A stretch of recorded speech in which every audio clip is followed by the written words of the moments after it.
What's up, everybody? It's Monday, January 31st, the end of January, and it is Monday, so I just sent out my new issue of MMT Trader. Hey, you know, a lot of you have been emailing me saying, like, you really like this breakdown I've been doing with the surplus and the deficit on the monthly basis. And some of you have been trying to calculate it, and you're sending me emails like, Mike, how come my calculations don't work out with yours? I'll tell you what, everybody, some guy emailed me and said, why don't you make a video about this? Well, I did a long time ago. I have it on my website. It's a video course entitled Understanding the Daily Treasury Statement. And in that course, it's $99. I'm going to put the link right here in the description below. You can buy it. I've often said that's the best $99 you'll ever spend or invest because it's a great resource. The Daily Treasury Statement is a fantastic free public resource put out every single day by the United States Treasury. It is literally the checkbook of the U.S. federal government. I mean, you have your deposits, you have your withdrawals, you know, every line item of expenditure is in there on a daily, a monthly, and a yearly basis. Every line item of deposits are in there on a daily, monthly, and yearly basis. And if you know how to work with that information, which I teach you in the video course, then you can calculate all this stuff yourself and, you know, knock yourself out. I mean, you could, you know, make your own databases and spreadsheets, and you know, you can keep track of this stuff. It's very easy. You just have to know how to do it. And my course, Understanding the Daily Treasury Statement, you know, I've had that for a long time. I've mentioned it here many times. The link is in the description below. It's $99 and you'll be happy you got it. It's a fascinating resource. You'll be able to show your friends and your family and your colleagues, you know, when they say stuff like, how are we going to pay for it? Like Social Security, because, you know, 30 years from now, it's going to have a shortfall of, you know, 4 trillion. You could show them last year alone, the U.S. government paid back over 120 trillion. And I'm not making that up. That's right there on the Treasury's own data. So, I mean, if they could pay back in a year 120 trillion, then they could definitely figure out how to pay 4 trillion 20 or 30 years from now to keep Social Security going. Anyway, the course is called Understanding the Daily Treasury Statement, and the link is here. It's also on my website at pitbulleconomics.com. All right, let's get to the news of the day. Big market up rally today, but you know, we were in such an oversold situation. I think I mentioned that the AAII Weekly Sentiment Survey, which came out last Wednesday, showed bearish sentiment was at the highest level in 9 years. You had to go back to 2013. I think it was April 2013 to see bearish sentiment as high as it is right now. So clearly the market was, you know, poised for a rally just because everyone got really, really negative. And, you know, Friday we had that news from the Atlanta Fed that they are forecasting like 0 growth in the first quarter. And that made everybody kind of shift their outlook on interest rates. And we know that monetarism is a disease. It's a mental illness. It is pervasive. If you're thinking about, you know, COVID pandemic, I mean, we've been in a monetarism pandemic for like 40, 50 years. That's all anyone ever looks at. You know, it's what is the Fed doing? What are the central banks doing? What are interest rates? Are they going to raise interest rates? Are they going to lower interest rates? When that is like pretty much irrelevant. I mean, you can look back historically at interest rate cycles and, you know, the economy expands, the economy contracts based on fiscal flows, all right? So let's talk about this surplus situation. Right now, as of January 28th, that was Friday, The federal government is running a 9.6 billion surplus for the month of January. And again, if you come to me with these emails like, Mike, how did you figure it out? Please buy the course, spend the $99 and learn how to do something. Okay? And by the way, there's much more in that course than just, how to calculate deficits and surpluses. I mean, there's a lot in that course, all right? I think it's like a 6-hour video or something like that. So 9.6 billion. Here's the thing. We have a deficit for the fiscal year so far. That means the fiscal year so far is October, November, December, January. In those 4 months, we're running a 460 billion deficit. Okay, that is 300 billion below where we were at this time last year. So last year at this time, we had like a 700 billion or 760 billion deficit. Now we have like a 467 billion deficit. And I figure, I don't know if these monthly surpluses are going to get much bigger. Let's call it 10 billion a month. All right.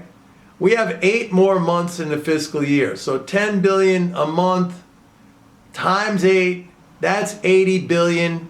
If you subtract 80 billion from 460 billion, that comes to a year-end deficit or a deficit for the whole year of 380 billion.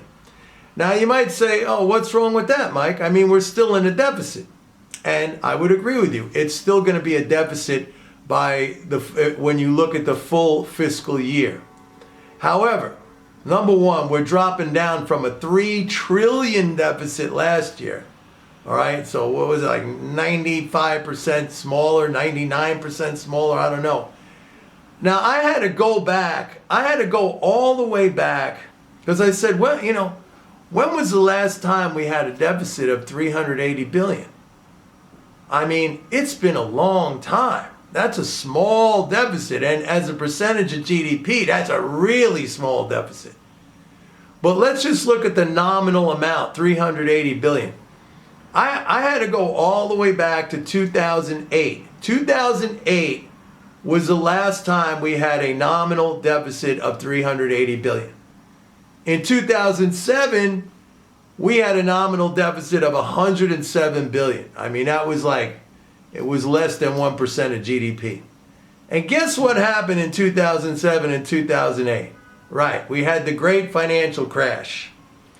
What happened then, I contend, well, a bunch of things happened, but I really feel like the fiscal support was not sufficient to sustain the credit structure of the economy at that time. Remember, I told you that household debt service burdens in 2007 went to 13% of disposable income. I think now it's something like 9.6% of disposable income. So the good news is right now, debt service burdens, like how hard is it to make my monthly payments, on your mortgage, on your insurance, on rent, on all that kind of stuff, it's fairly low. Historically, it's low. So that's the good news.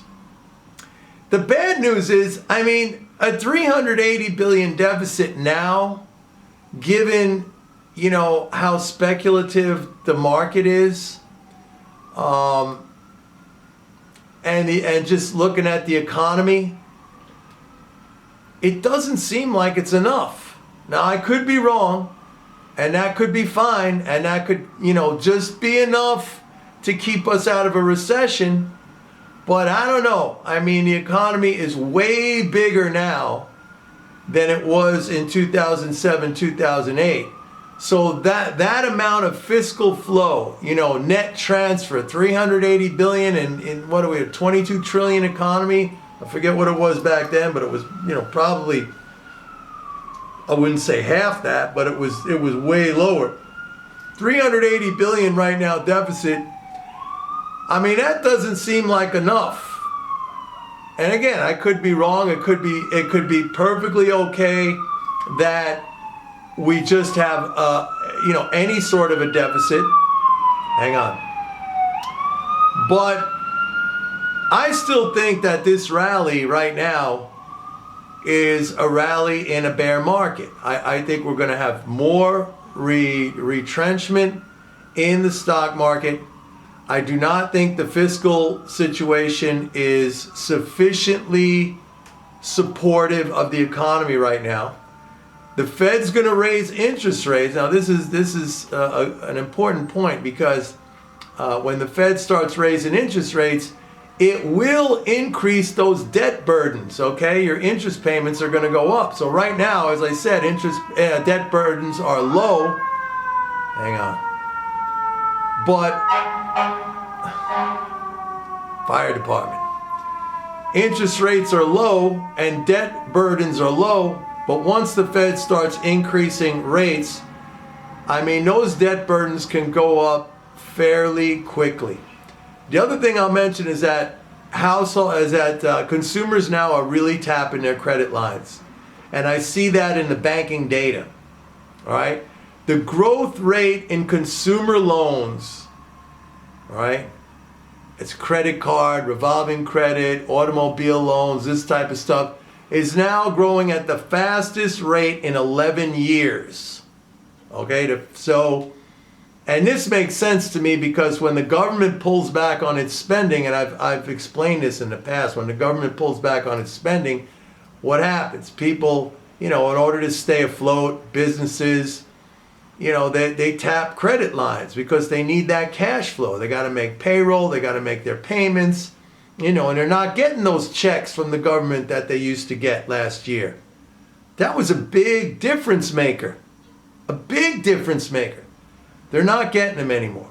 And we're seeing the trajectory, or I'm seeing the trajectory of consumer loans accelerate very rapidly.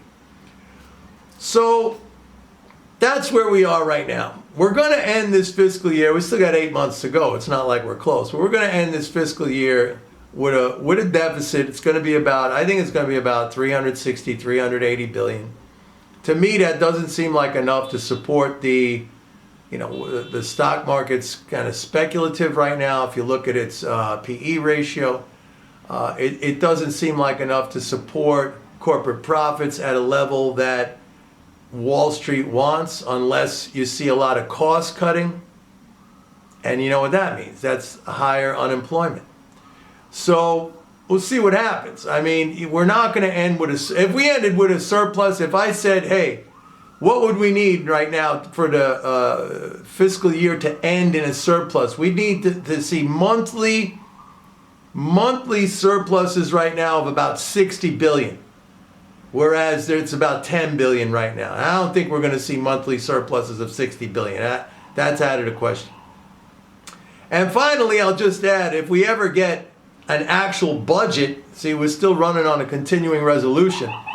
If we get an actual budget that would include spending increases, then everything might be okay. All right? So February 18th, I believe, is the end of this continuing resolution. That's what keeps the government funded. We'll have to wait and see what they do. They'll probably roll it over into another continuing resolution. Which means we're running on last year's spending, but this year's taxes are way higher than last year's spending. So that's the situation we're in, folks. Anyway, get that course. Get that video course. Come on, $99. Understand? Then you don't have to be sending me these emails, Mike. Why aren't my calculations working out to yours? I explain how to do it in the video. So get the video. Understanding the Daily Treasury Statement. The link is right here in the description. Go get it. Bye.